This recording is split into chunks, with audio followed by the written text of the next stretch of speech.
It's so interesting when you have a look at a lot of people that have gone on to build successful businesses and their ability to sell, and also that entrepreneurial spirit which they had at a young age. And that was something which sort of came out to you a lot later on, because you initially qualified as a pharmacist and spent some time in pharmacy and then moved towards sort of sales and entrepreneurship. Could you just explain a bit more about that journey and how you ended up going from a pharmacist to a small business owner?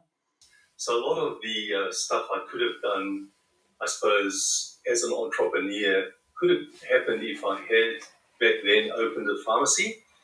But what I learned earlier on with pharmacy, and very early on actually, was that I didn't really like sick people that much. That might come as a shock to a lot of people.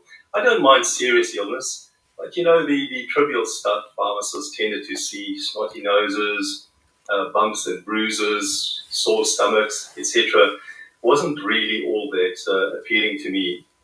And having had that bent for selling, I thought, well, there has to be something else. And if you look, when you're young and you look at different industries, you tend to see bigger companies as those with the most opportunities if you are wanting to, work for somebody. If you're wanting to work for yourself, I mean, that's a different story. Then you have to identify something that you could be passionate about, maybe a hobby or something that you have an interest in, motor cars, something like that, furniture. One of the things I was interested in when I started off was I've always been interested in restoring furniture.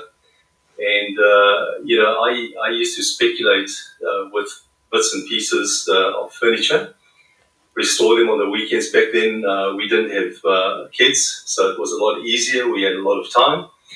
And I'd restore a piece, sell it, make a profit, buy another two pieces, restore them, sell them, buy three pieces. And that's how my first business actually started.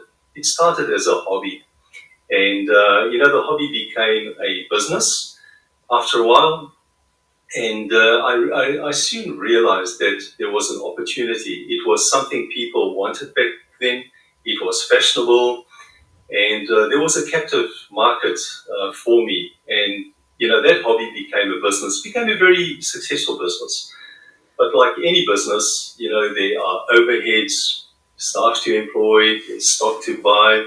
So you really have to be very careful with money, because your money comes from your business. It's not like when you earn a salary every month, you're guaranteed of getting a certain sum of money coming in the door.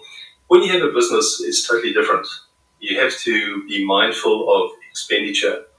And whatever it is that you buy, you have to make sure that it's going to turn into something more. So in other words, if you spend $10, you need to think about making $15 or $20. If you're only going to be making $10.50, what a waste of time. Don't even go there. So, the biggest challenge I think entrepreneurs face is a lot of them think they can work in the business and not on the business. I think you have to make a distinction between in the business and on the business. So when you start out, it's fine to work in the business, and I did a bit of that. I still used to continue restoring furniture and doing things that eventually workers of mine that I employed were doing. But, I was always mindful of the expenditure thing. So the revenue that came in had to sustain me. It had to sustain the business. I had to have enough cash to pay my staff. But at the same time, you can't always do same old, same old. You have to diversify in retail, which we did. So we started with furniture, and then we moved on to decor and all kinds of other things. But always at the back of my head was, what is it that people want? What do I need to do to make them or buy what I had, to move them, and to get that commitment? But at the same time, you want to make a profit. And I think that is the secret in business, is to always get that win-win, with customers. So yeah, I mean, it wasn't easy in the beginning. It never is, I think, for entrepreneurs. However, always at the back of your head should be what comes in needs to be bigger than what goes out.